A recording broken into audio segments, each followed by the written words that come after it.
too many problems with the fourth generation Tacoma to buy a fourth generation Tacoma. And of course, if you didn't know, that would be the 2024 Tacoma and up. You know, I'm seeing a lot of comments starting to surface out there. People will ask a question, you know, hey, are there too many problems to buy a new Tacoma? Should I wait until like 2026, maybe 2027, so that Toyota gets all the bugs worked out of the truck? Now, let me say first of all that in 2024, the truck was brand new. Granted, it was a completely redesigned model from the ground up. And of course, there's always going to be some things, I suppose, that can go wrong with the truck. And in today's age, also, there are groups of people out there looking to discredit the new Tacoma. Competitors, people who just don't like the truck, who knows, a myriad of people. So there are testers out there, if you will, that buy the truck or maybe get one on loan, or who knows, represents a company, I don't know. But they take it out and they put it in extreme conditions, right? They try to break the truck. They try to do things that you and I would most likely never do with the truck. You know, the example that comes to mind, it's not a Tacoma, it's a Jeep Gladiator, but I remember 2 or 3 years ago, there was a lawsuit filed because somebody took their Jeep Gladiator out and ran it through a mud hole where the water was actually up at the window levels, right? I think they thought the truck was a submarine, I don't know. So it completely destroyed the truck as far as the engine and the powertrain and all of that stuff because it got waterlogged, I mean, right? So they tried to sue Jeep saying that, you know, that the truck was faulty, it didn't do what it's supposed to do, it should have been able to go through that kind of an obstacle. I never did hear the outcome. I'm hoping they lost. But it's just an example of the extremes. I mean, I'm not saying there's nobody out there who wouldn't try to take the Tacoma through water that they shouldn't, which, by the way, is really anything above the top of the stock tire. It's about 30 inches or something like that, and you're supposed to drive really slow. You don't go through a river that's 30 inches deep and do it at 50 miles an hour. You're going to have a problem, right? So anyway, there are extremes out there that, of course, you're going to do damage. Another instance was where some guys on a big channel, they had a Tacoma and they took it somewhere and they were, I guess, running it on ice, and it got past the ice, grabbed the turf or the ground, and then broke a pin in the transmission, which is what it was designed to do. And their big argument, I think, was that it shouldn't have done that. It should have been able to handle those conditions.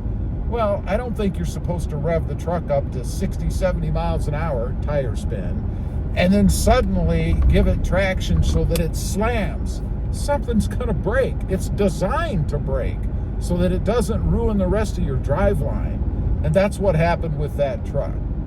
To the best of my knowledge, Toyota replaced the bad part or whatever, not the bad part, but the part that broke, and everything was fine, which is the way it should be, right?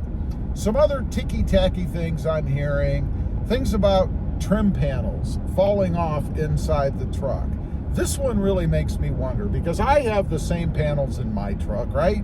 On the doors, there's a decorative kind of panel that says TRD on it in my truck. There are people stating that theirs just fell off. It just fell off.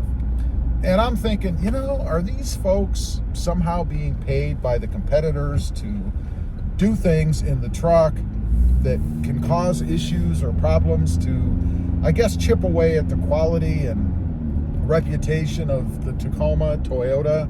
I mean, I could grab that panel, honestly, with my fingernails, my bare hands, and I could rip it off. There's no doubt in my mind. There are many panels inside this truck, and I've done it to do mods, that I can remove with my bare hands. I don't need a tool, but that's how they all are. All of the trucks and vehicles that are out there these days are like that. You just grab it and pull it off. The Gladiator's the same way.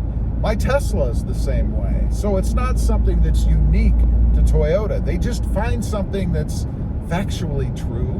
Maybe they loosened that panel and just sat it back in there and it fell off. So you're not really lying. I mean, it fell off. but maybe you were the cause of why it fell off. I don't know. There are some valid things, of course. When the Tacoma first came out, there was a recall issued for the brake line. And it actually seeped into 2025 as well. It's where the brake line protrudes into the wheel area and can get bound up or even snapped off if debris gets in there. That is a fault of Toyota, and absolutely they should be taking care of it. There is some sort of camera thing that was going on in the back where there was I think it was a recall. It might have even been just a TSB, a technical service bulletin. But you brought the truck back in and they had to do something with that camera back there. The latest one I've seen, and I don't know that it's a recall yet, but it's about getting a black screen on the radio. And I think it's only the smaller radios. I could be wrong there. It might be the big screen. I'm speaking of the screen itself. Yeah, those are real valid issues. Are those model killers? Are those reasons not to buy the truck? Man, I gotta say, the benefits of this truck far outweigh these ticky-tacky things that are gonna happen, right? This truck is more powerful. We've got more horsepower. We've got more torque. It's actually fun to drive. I have to say, the third gen without some sort of adaptation, a tune, or more preferably a throttle controller, just wasn't fun to drive. It was gutless. You needed to get rid of that throttle lag to have that extra oomph.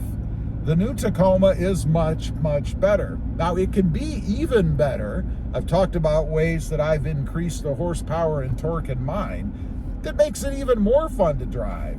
But it's leaps and bounds ahead of what the third generation was. As far as the looks of the truck, you know, Toyota really, I think, kept the truck basically the same, or at least close enough to what, well, it's not exactly the same, obviously, but close enough to what the third gen was that you don't mistake it for anything else. Maybe a Tundra. I don't know if that's a bad thing or not, and I will say I don't think I've ever mistaken a Tacoma for a Tundra, but people say that, so we'll go with it. It's not a bad thing. The Tundra is a good-looking, full-size truck itself, so I think it's kind of a compliment if somebody mistakes the Tacoma for a Tundra based on looks alone. The technology that's in it, you know, the Tacoma has been needing an upgrade for years. They do refreshes, right? And the last one they did was not too bad in the last gen of the last year of the third gen. But what we have now with this new screen, particularly the big screen, the new digital gauge cluster, where you can select the different options and things that you want, much, much better. So I would say, no, there is no reason to wait. If you're in the market, don't let the people out there that are trying to scare you, that are trying to maybe turn you towards a different brand or not have you buy a truck at all, don't let them do that. It's simply not true. And it's funny, it seems that today all of the negative publicity or press is what everybody listens to. We don't see enough positive stuff out there about anything. Look at your nightly news. The first story, doom and gloom, breaking news, this catastrophe somewhere. It's just the way society is. It doesn't mean that it's right. Leave a comment. Let me know if you agree, particularly if you have a 4th gen Tacoma. I'd be curious to know what you think. Don't forget, click that subscribe button if you haven't before, and we'll see you next time on the web. Bye.